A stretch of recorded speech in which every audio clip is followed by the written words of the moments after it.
History did not remember Mary Tudor fondly. Nicknamed Bloody Mary for the persecution of Protestants during her 5-year reign, she's been vilified ever since.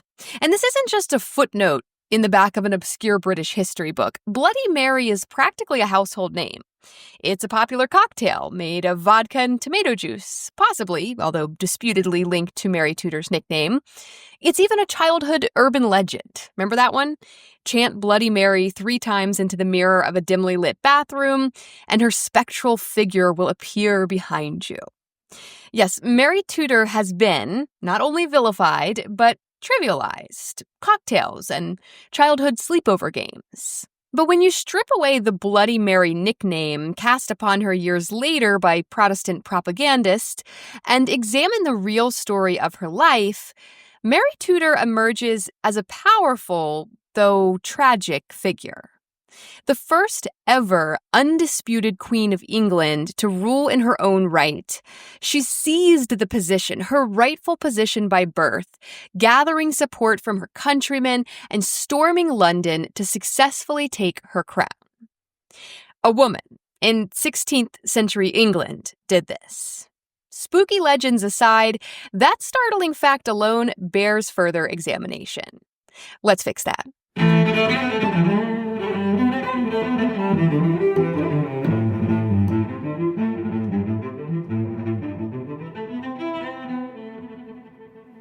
Hello, I'm Shayla Fontaine, and you're listening to History Fix, where I discuss lesser-known true stories from history you won't be able to stop thinking about.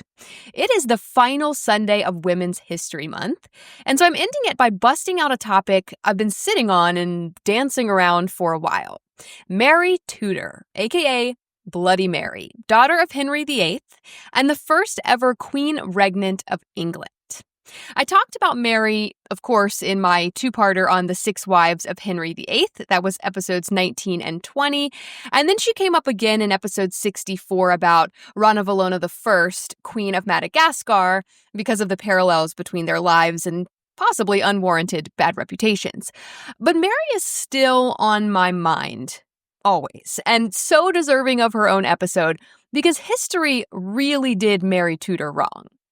Sandwiched between the successes of her father, Henry VIII, and of her younger half-sister, Elizabeth I, she's been relegated to the nosebleeds of history and unfairly cast as a vile and despicable, villainous woman, and honestly kind of a joke. But when you strip away all the biased accounts and Protestant propaganda, what emerges is the story of a woman who overcame insurmountable challenges during a time when women were practically powerless.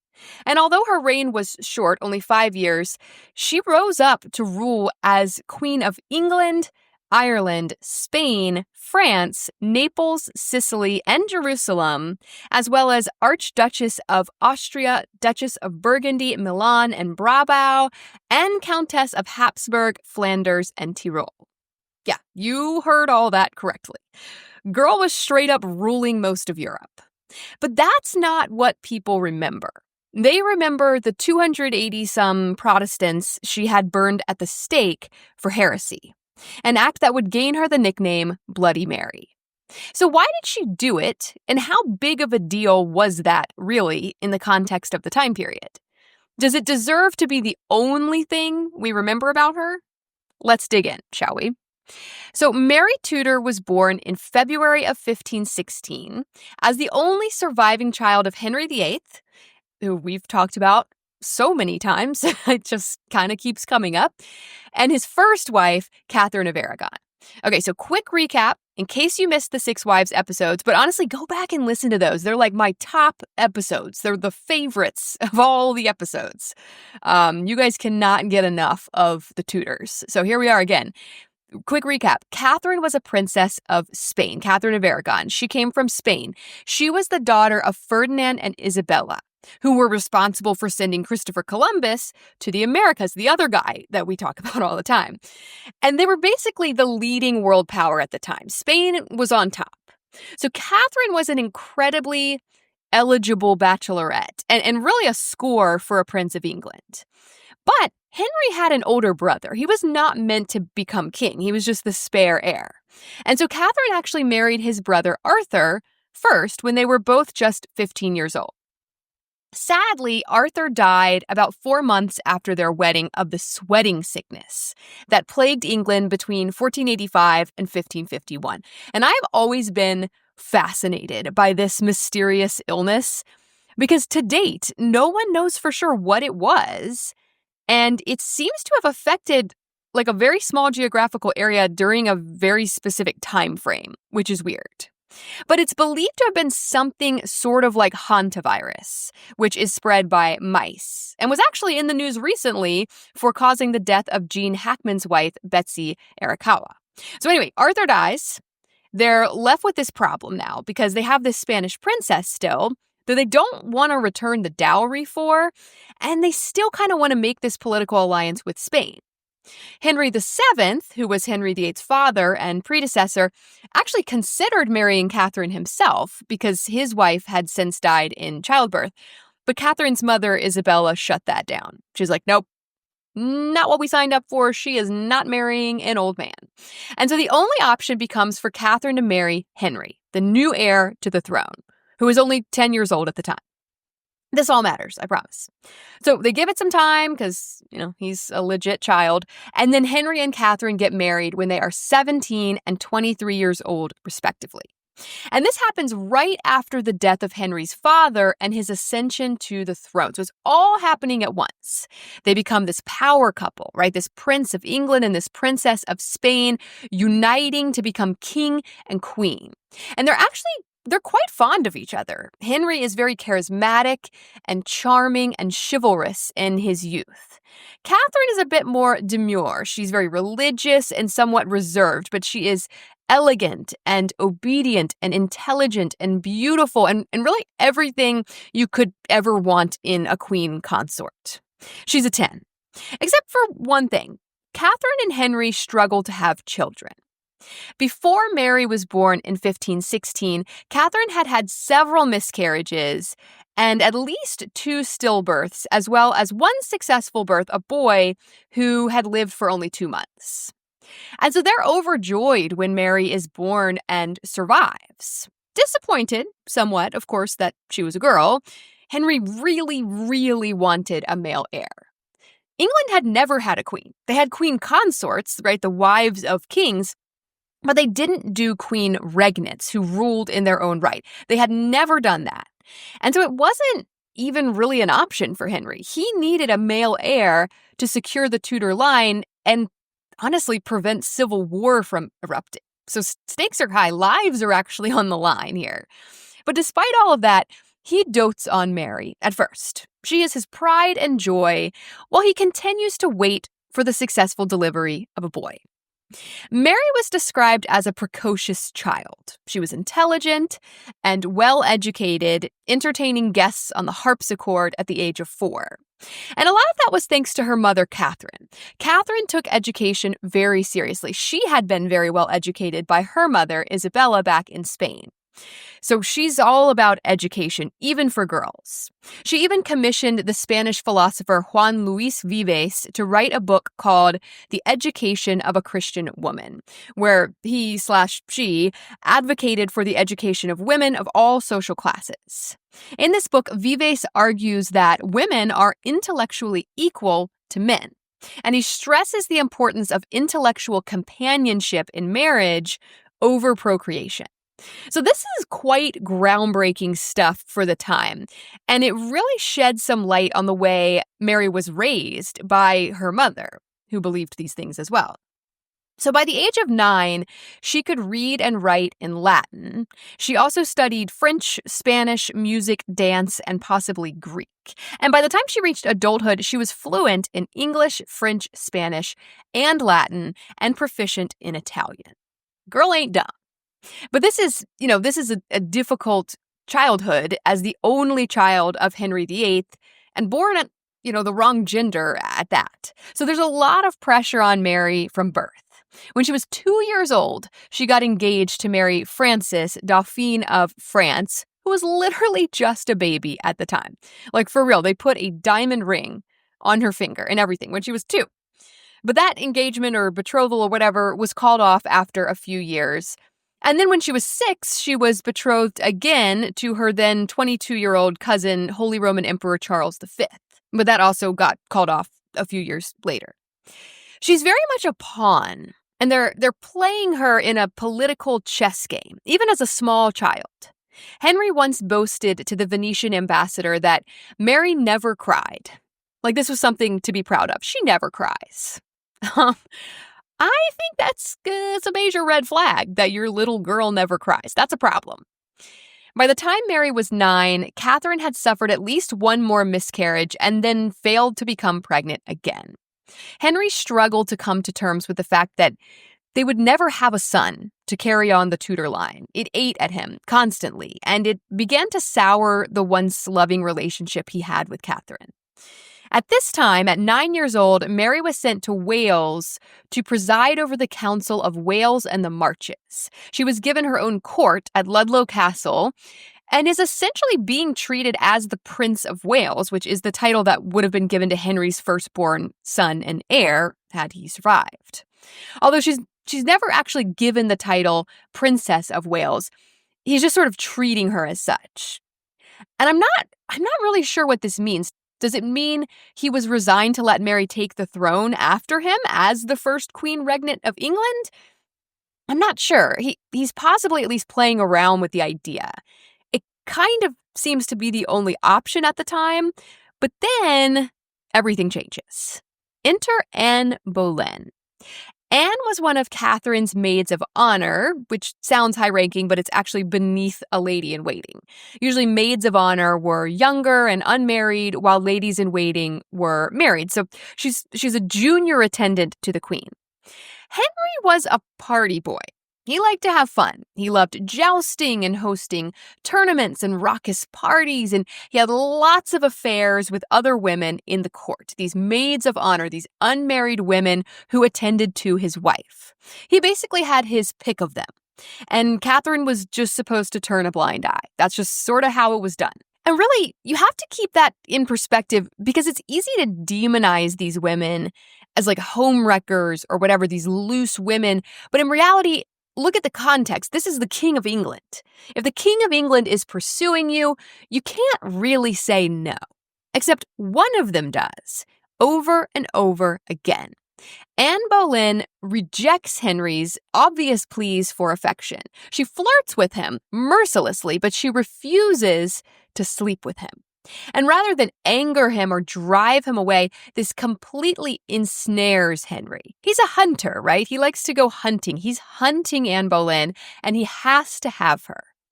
But the price he has to pay is marriage. Anne makes that very clear. The only way for Henry to have Anne is for him to marry her.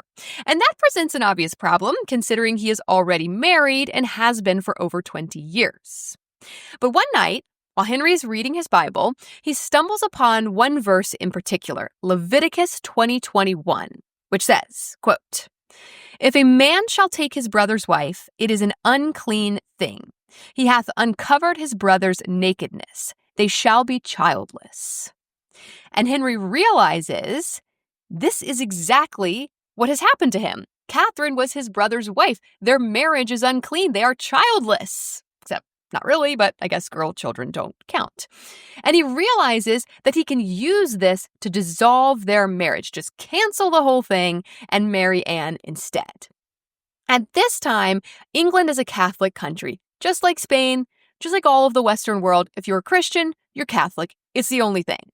So Henry goes to the Pope and he's like, look at this, dude. Look at this Bible verse I found. It says my marriage is unclean. I need a divorce. But Pope ain't having it. He is currently a pawn of Charles V, King of Spain, who happens to be Catherine's nephew. So the Pope's hands are pretty well tied. But he does allow a sort of trial to take place to hear Henry out, at least for show. Henry's going on about the unclean marriage because of the brother thing. Catherine claims she and Arthur never consummated their marriage, so it was never official. Who knows? Ultimately, the Pope refuses to grant Henry the divorce, unsurprisingly. But Henry's not taking no for an answer. He decides to take drastic action and he splits with the Catholic Church and creates his own church, the Church of England, of which he is the head and can do whatever he wants. Henry was not the first to come up with this idea. The Protestant Reformation started back in 1517 in what is now Germany, based on the ideas of a disgruntled monk named Martin Luther. So Henry's just jumping on the Protestant Reformation bandwagon here. But not because of strong religious convictions or anything, just because he still really wants that divorce. Anyway, splits with the Catholic Church, creates his own church, makes everybody in his whole country switch over to the new church that he is boss man of, goes ahead and grants himself his divorce from Catherine in 1533. Actually, this timeline is rather scandalous, so let me break it down for you. All right, Henry marries Anne Boleyn in January of 1533, and then divorces Catherine of Aragon in May of 1533. Okay. So not sure that's legal. But then Anne gives birth to the future Queen Elizabeth in September of 1533, which is only 7 months after their wedding. But then they're like, oh, we secretly got married back in November of last year, exactly 9 months before Elizabeth was born, so it's fine. She's legit. I don't know, y'all. Timeline's not adding up to me. The man has 2 wives, a secret wedding, a questionably legitimate baby, all that, and it's still a freaking girl. Can you imagine? But you know what? Serves him right. Really serves him right. But let's look at all this from Mary's perspective now. Let's shift the lens here. Okay, Mary is 17 years old when all this goes down. Her father divorces her mother, his wife of almost 24 years, and downgrades her from Queen Consort to Dowager Princess of Wales, which is what her title would have been if she had never married Henry, if she had just remained Arthur's widow. He ships her off, banishes her from court, and she lives in relative isolation at Kimbolton Castle, which is about 65 miles north of London. She is forbidden from ever seeing her daughter Mary again, and she dies 3 years later. Mary is downgraded from Princess Mary to Lady Mary and made illegitimate. She is an illegitimate child of Henry now, as if she had been born to one of his mistresses and not the actual Queen of England. Because she is now illegitimate, she is no longer in line to inherit the throne, and that goes instead to the newborn Princess Elizabeth. To add insult to injury, Mary's household is dissolved, and she is sent to serve as lady-in-waiting to Elizabeth, who is a baby. So Mary is beside herself. She is not as demure as her mother. She's a little spicy, and she flat out refused to acknowledge that Anne was the queen or that Elizabeth was a princess, and this, of course, enraged Henry. Their relationship falls apart, and they reportedly did not even speak to each other for 3 years, the whole time he was married to Anne. During this time, this 3 years, remember, Catherine is locked away in Kimbolton Castle in poor conditions, dying, and Mary's health is suffering too, and they're not allowed to see each other. Mary always sort of had health problems, many of which have been attributed to stress. According to Tudor Extra, quote, Mary Tudor's complex medical history confounded both physicians and apothecaries of the Tudor age. At the onset of puberty, Mary began to experience irregular and painful menstrual cycles and was diagnosed with a strangulation of the womb, a condition involving menstrual blood retention, initiating a distressing array of symptoms through her teenage years. These included chest and stomach pains, episodes of depression, breathing difficulties, migraines, sporadic fainting, and abdominal swelling. Affected by the strained atmosphere of her households following King Henry VIII's rift with Rome, Mary fell victim to severe, often seasonal illnesses and depressions that would plague her for the remainder of her life. In 1531, a Venetian ambassador reported that the king's daughter was, quote, very ill from what the physicians call hysteria. This report lends credence to the possibility that Mary's symptoms might have been at least partially psychosomatic, potentially stemming from the overwhelming stress induced by her father's cruel behavior and her mother's banishment from court. End quote. In 1534, she became very sick, and it must have been quite serious because although she and her father were not on speaking terms, he sent his own personal physician to attend to her. Mary remained in bad health for the next several years, which was worsened even more by the death of her mother in 1536, after which Mary was said to have been inconsolable. Also around this time, 1536, Henry started to turn on Anne Boleyn. She too had failed to produce a male heir, having 3 miscarriages after Elizabeth. But this shift in Henry was most likely helped along by a very serious jousting accident that same year, 1536, after which he was said to have been unconscious for several hours. And this suggests a pretty serious traumatic brain injury, and changes in Henry's behavior and temperament afterwards were likely caused by it, because we now know that's a thing. So Anne has her 3rd miscarriage. Henry's brain gets all addled in this jousting accident. Long story short, he accuses Anne of adultery and incest and has her beheaded for treason, conspiring against him. All likely false claims. He marries his 3rd wife, Jane Seymour, 2 weeks later. Already has her picked out. Proposes to her literally on the day that Anne is beheaded. This guy is a psychopath. Anyway, she's sort of all right. And she's actually the one who convinces Henry to reconcile with Mary. Jane wants everybody to be one big, happy, dysfunctional family. But in order to do this, in order to reconcile with her father, rejoin the court, and avoid possible execution for treason or heresy herself, Mary has to finally acknowledge all that has happened. She is bullied into finally recognizing her father as the head of the Church of England and denying the authority of the Pope, which is a big ask because Mary is still super Catholic. She also has to acknowledge that her parents' marriage was unlawful and accept that she is an illegitimate child. And she does this, begrudgingly, to get back into her father's good graces. But also, out of self-preservation. He just chopped off Anne's head for much, much, much less, and he really liked Anne. So she's sort of forced to play his game at this point.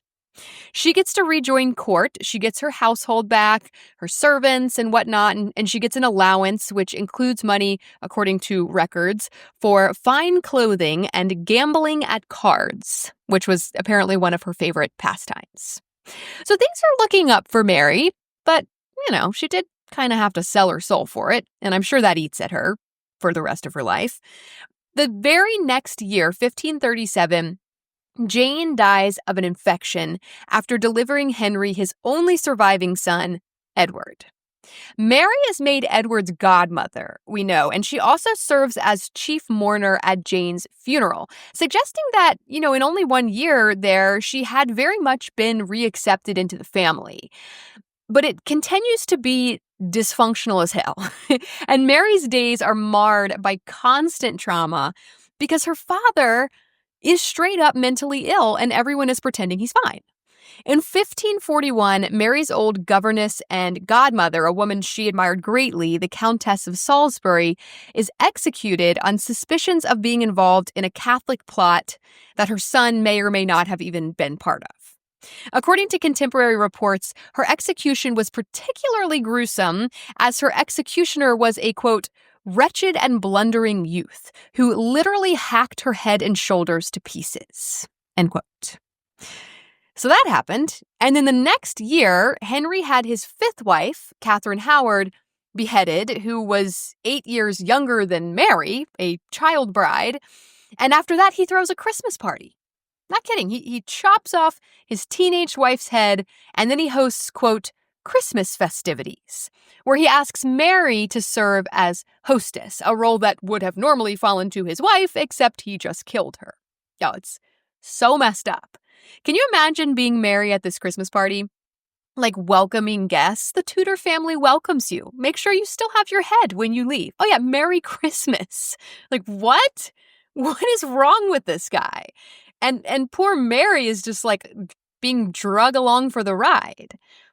Henry's 6th and final wife, Catherine Parr, convinces Henry to return Mary and Elizabeth, who had also been declared illegitimate, of course, to the line of succession. So it would go Henry, Edward, Mary, Elizabeth. And so that's the plan after Henry died in 1547. Edward takes the throne. He's only 9 years old, so he has regents that help him rule. He's super Protestant. He's all for the Church of England that his father created, or at least his regents are. What does a 9-year-old boy know, really, about churches and countries? They're determined to keep England Protestant.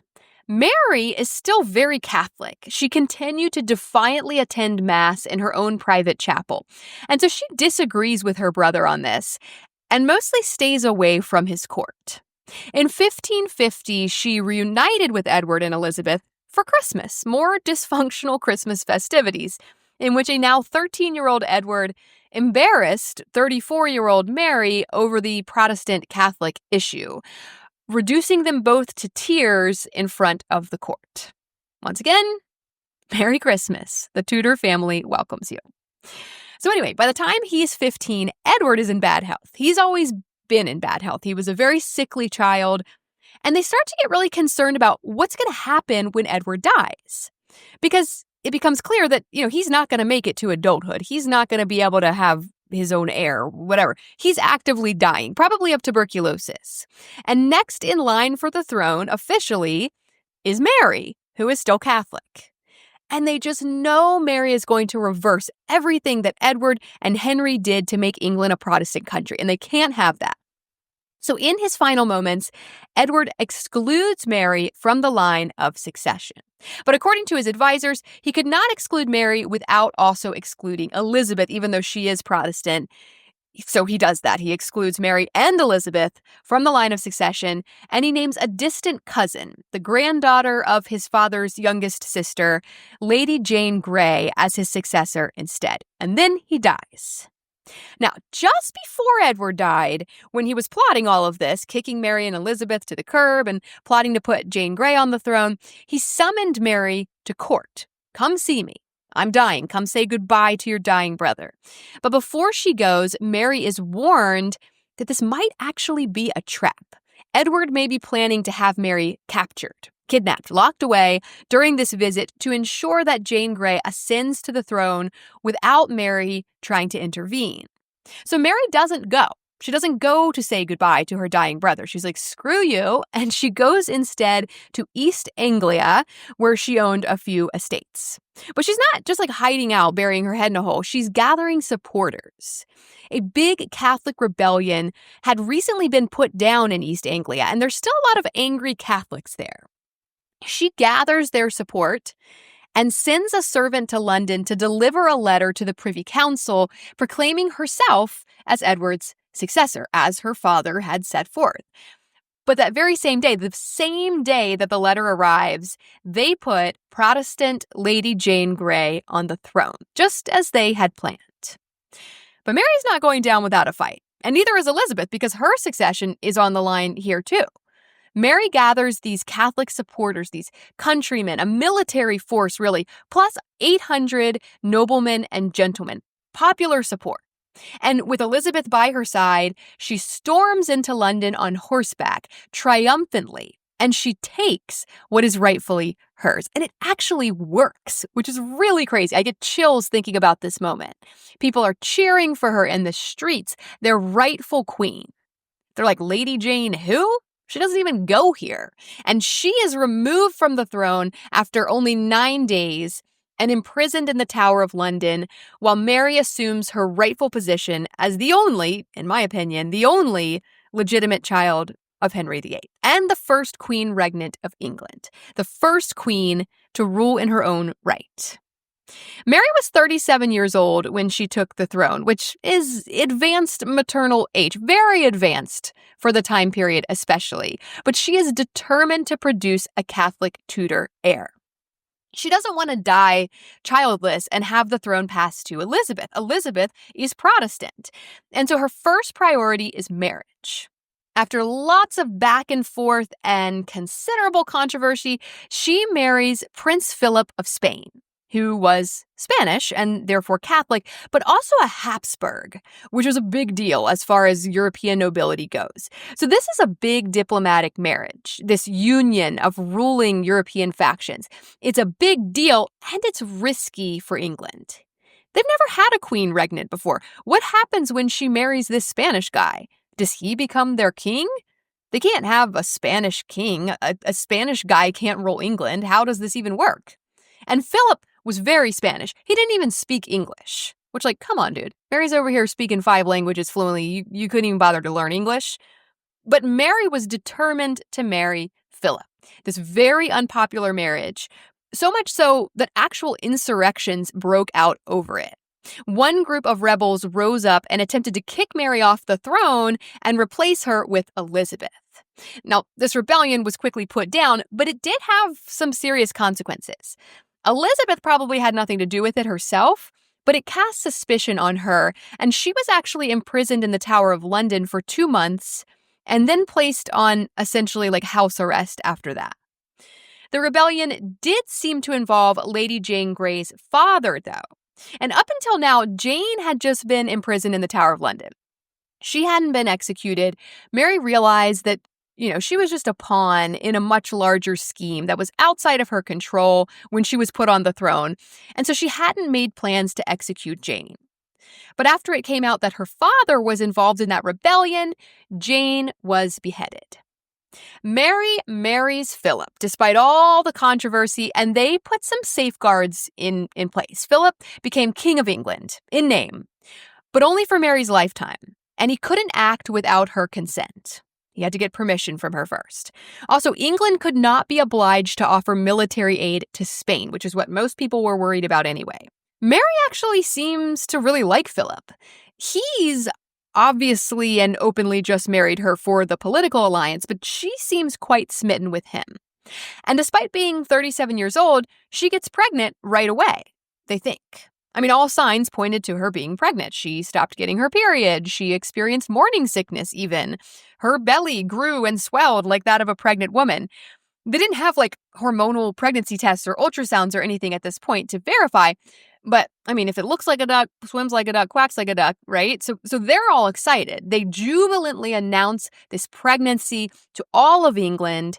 And as the estimated due date approaches, 6 weeks before the due date, Mary goes into confinement, which was a thing that pregnant women did at this time. I talked about it in my childbirth episode. They shut themselves in a dark room to mimic the womb, and only women were allowed to enter. Elizabeth is actually called out of her house arrest to attend to Mary during her confinement. Remember, Elizabeth was on house arrest after that rebellion that she probably had nothing to do with. So now Mary's like, never mind that. Just get in here. I need you. The due date comes. The due date goes. All of London rejoices, lighting bonfires as a rumor is spread that Mary has delivered a healthy baby boy. But days go by, weeks, months, and there's no mention of this baby. It's just crickets. Finally, people are forced to acknowledge there was no baby. There was never a baby. And you might be wondering, as was I, how is that possible? I mean, I've heard of people not knowing they were pregnant until they popped out a baby in a public bathroom or something, but I had never heard of someone knowing they were pregnant and then not actually being pregnant. So what the heck was this? Well, apparently it's a thing. According to Tudor Extra, it's now believed that Mary suffered from something called pseudocyesis, or phantom pregnancy, which is a disorder that causes a woman's body to physically mimic signs of pregnancy. It's a psychosomatic thing. Psychosomatic conditions are actual real physical symptoms or illnesses that are caused by psychological factors like stress, anxiety, and trauma. And we already know that throughout her life, Mary has been susceptible to psychosomatic illnesses, what was once called hysteria, understandably considering how traumatic her life was. Pseudocyesis, this phantom pregnancy thing, is super rare today, especially because we can easily prove or disprove a pregnancy now with certainty. But it was apparently more common during this period of history because of the extreme importance put on producing a male heir. It's suspected that both Mary's mother, Catherine, and Anne Boleyn experienced phantom pregnancies in their relentless attempts to bear Henry a living son. The mind is a very powerful thing. So Mary is heartbroken, of course, and probably ashamed, embarrassed. I mean, how do you come back from that? How do you explain to the whole country that you thought you were pregnant and you actually weren't? And so she just focuses on running the country. right after she took the throne, she issued a proclamation that she would not force anyone to follow her religion, to be Catholic. Protestants could keep being Protestants. That was fine. She herself had been a victim of religious persecution for much of her life. She understood what that was like, and she didn't want to do that to people, to force them to worship in secret, that sort of thing. But this position shifted rather quickly. And if you think about it, she had a very Catholic husband, and she had placed a lot of high-ranking Catholic dudes in her council, her parliament, whatever, right? So the people are making these decisions, the people who are helping her make decisions, they really, really wanted to return England to Catholicism. And so this tolerance that Mary initially showed towards Protestants does not last very long at all. Her parliament declares her parents' marriage legal again, legitimizing her, did away with the religious laws that boy King Edward had passed, and rejected the break with Rome, making England once again a Catholic country. Now, at this point, when all these changes happen, around 800 noblemen who were Protestants fled into exile, realizing that this was not a safe place for them to be anymore. And those who stayed and continued to proclaim their beliefs publicly were technically committing heresy and so were punished for it. Heresy is basically illegally going against a religion. Nowadays we have freedom of religion, so heresy isn't really a thing. But back then, if you didn't practice the religion of the country, you were committing heresy, and that was punishable by death in Tudor England. Specifically, punishable by being burnt at the stake. And so during Mary's 5-year reign as queen, some 280 Protestants were executed for heresy. And this was wildly unpopular, even at the time, but to us now, it seems downright evil, right? You can't kill people because they don't want to follow your religion. And it wasn't even a different religion. They're all Christians. They just want to do it slightly differently, right? Worship differently. That's crazy. But if you keep this in context, it's not that crazy at all. According to Malin Solly, writing for Smithsonian Magazine, quote, "Such a death was an undoubtedly horrific sentence, but in Tudor England, bloody punishments were the norm, with execution methods ranging from beheading to boiling to being hanged, drawn, and quartered. During the early modern period, Catholics and Protestants alike believed heresy warranted the heavy sentence it carried. Mary's most famous victim, Archbishop Thomas Cranmer, was preparing to enact similar policies targeting Catholics before being sidelined by Edward's death." End quote. Solly explains that Mary and her advisors had hoped that these early executions would shock people into returning to the Catholic faith. But, quote, "Mary had grossly underestimated Protestants' tenacity and their willingness to die for the cause." End quote. She also explains that while Mary was the only one villainized for these actions, these 280-some deaths, they actually paled in comparison to what her father and siblings had done. She writes, quote, "Consider, however, the following. Even though Mary's father, Henry, only had 81 people burned at the stake over the course of his 38-year reign, heresy was far from the sole charge that warranted execution in Tudor England. Estimates suggest Henry ordered the deaths of as many as 57,000 to 72,000 of his subjects, including 2 of his wives, though it's worth noting these figures are probably exaggerated. Mary's brother Edward had 2 radical Protestant Anabaptists burned at the stake during his 6-year reign.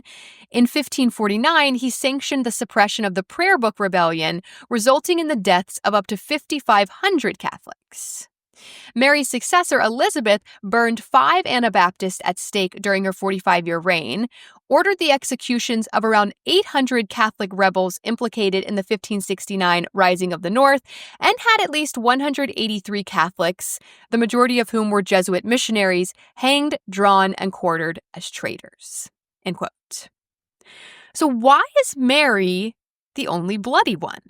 Well, because of the Catholic thing, because of the reason for the executions. Look at Elizabeth. She ordered the executions of around 800 Catholic rebels and had at least 183 Catholics hanged, drawn, and quartered as traitors. As traitors, not as heretics. They were heretics. That was the real reason they were Catholic. But she didn't execute them for heresy. She executed them for treason, and that was strategic. Everyone could get on board with treason. He's a traitor? Kill him, of course. We're all English. A traitor to England is an enemy to all of us. Kill him. Treason unites the people. Heresy wasn't so cut and dry. Differing religious preferences left room for opinions there. He's Catholic? He's Protestant? Well, I'm Catholic. I'm Protestant. Don't kill him. He's just trying to practice his religion. He hasn't done anything wrong. Elizabeth did the same thing. She actually killed way more people for heresy. She just called it treason. So Mary's executions were unpopular at the time, and that was due in large part to her ties with Spain, this Spanish marriage. And Spain was Catholic, and England was distrustful of Spain. And is this really Spain acting through the Queen, burning Englishmen, burning Protestants? There are anti-Catholic and anti-Spain sentiments behind Mary being cast as Bloody Mary. And what really cemented this bad reputation was a book written 5 years after her death by a Protestant named John Foxe. This book contained a detailed account of each Protestant martyr, because they were seen as martyrs, that was killed, burned by the Catholic Church. And this included illustrations showing super gruesome deaths, torture, people being burned alive. It's very visceral. And he's trying to elicit a response from people. He's trying to shock people, to stir up emotions and sympathy for these martyrs. And of the 57 illustrations in this book, 30 of them depicted people who had been executed during Mary's reign. And this really helped to solidify her infamy, this book, which can only be described as Protestant propaganda. But let's go back to 1557, 3 years after Mary's first phantom pregnancy situation. She once again believes that she is pregnant. Now, she's 41 years old now. And so when this was announced to the country, people weren't really excited like they were last time. They were skeptical. And with good reason, as this turns out to be yet another phantom pregnancy, pseudocyesis. Yes, this happens to her twice. And it's heartbreaking. The nursery was prepared, a wet nurse was hired, and Mary waited, and she waited, and she waited until her due date came and went, and she was once again forced to accept that she was not and had never been pregnant and likely would never be pregnant now in her early 40s. By the following spring, Mary had fallen chronically ill, suffering from depression, insomnia, and dropsy, which is like swelling caused by trapped fluid in body tissue. Later that year, in November of 1558, she died of what was believed to be influenza. Her, quote, frail body racked with fever, headaches, loss of vision, paroxysms, and long periods of confusion and unconsciousness, according to Tudor Extra. There's a lot of differing opinions out there about what actually killed Mary Tudor. Some sources say ovarian cancer, some say stomach cancer, but most experts think it was actually the flu following chronic, mostly psychosomatic health problems brought on by a life of stress and trauma. Yes, stress really can kill you, you guys. Don't forget that. Manage it, keep it in check. But as sad as that is, there are some signs that she was at peace in her final moments.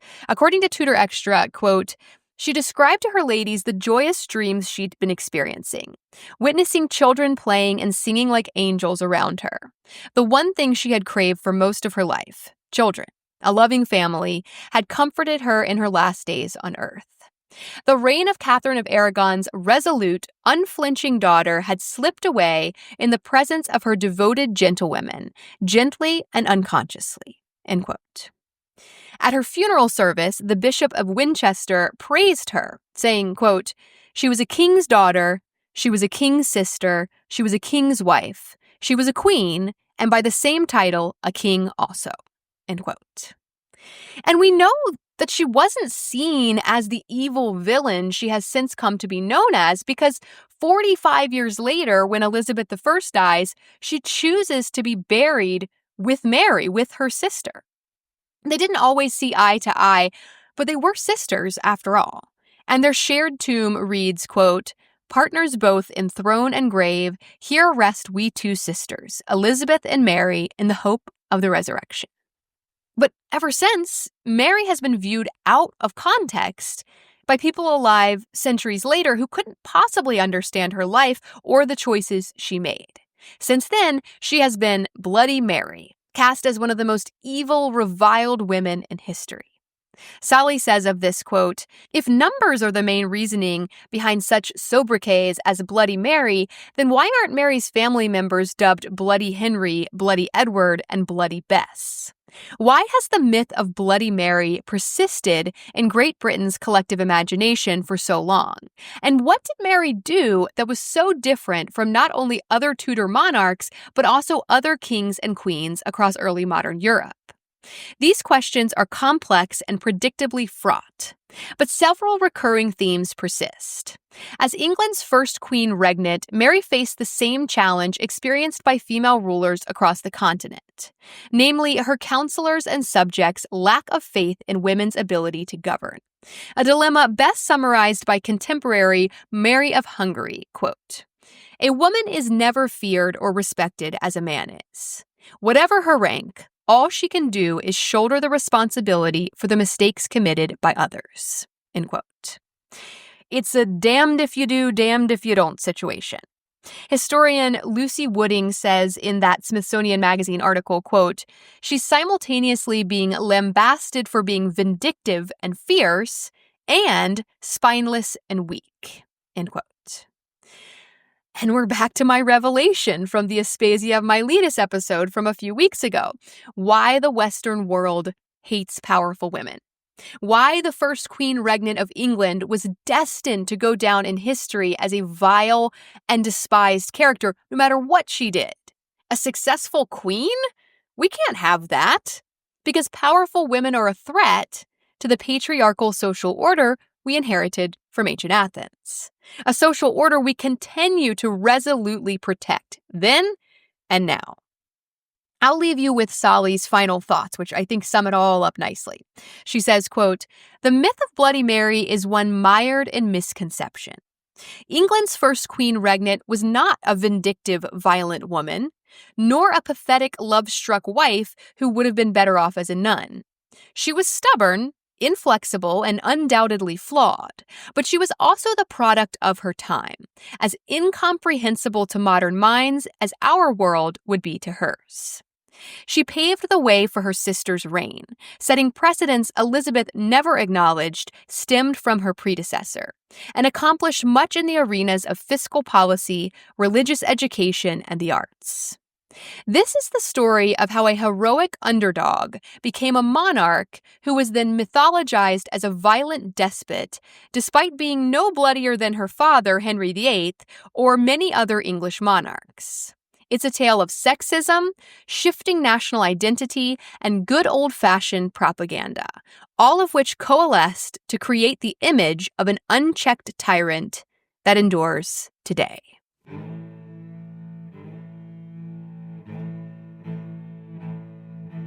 Thank you all so very much for listening to History Fix. I hope you found this story interesting, and maybe you even learned something new. Be sure to follow my Instagram at HistoryFixPodcast to see some images that go along with this episode and to stay on top of new episodes as they drop. I'd also really appreciate it if you would rate and follow History Fix on whatever app you're using to listen, and help me spread the word by telling a few friends about it. It'll make it much easier to get your next fix. Information used in this episode was sourced from Smithsonian Magazine, Tudor Extra, the Fitzwilliam Museum, History.com, History Extra, Royal Museums Greenwich, and Wikipedia. As always, links to these sources can be found in the show notes.